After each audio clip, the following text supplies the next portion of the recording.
Pasangan Gubernur Aceh nomor urut 2 Muzakir Manaf batal mencoblos di Kota Banda Aceh dan akan memberikan hak pilihnya di Kabupaten Aceh Utara. Pria yang akrab disapa Mualim ini sebelumnya dijadwalkan mencoblos di TPS Kampung Lam Glumpang, Kecamatan Ulikareng, Banda Aceh.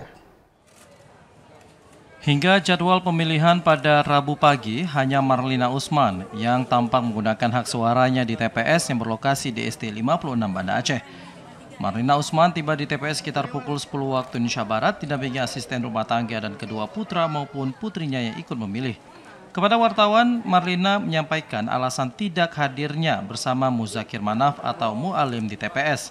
Menurut Marlina, Muzakir Manaf tengah sedang berada di Aceh Utara dan akan menggunakan hak suaranya di TPS Senedon, Aceh Utara. Nggak jelas sama Mualim. Ya, sekalian. Mualim nyusul di belakang dia. Tapi sudah pasti di sini. ke Banda Aceh. Oh, berarti dalam perjalanan Mas? Ya, yang ikut joblos yang di keluarga di rumah, yang kerja di rumah, anak-anak. Bareng? Anak-anak. Sini ada. Berapa orang Kak tadi? Bertiga. Sementara itu, calon wakil gubernur Aceh nomor urut 2 Fadrullah atau Dekfat memberikan hak suaranya di TPS Kampung Belang Baruh, Kecamatan Glumpang Baruh, Kabupaten Pidi.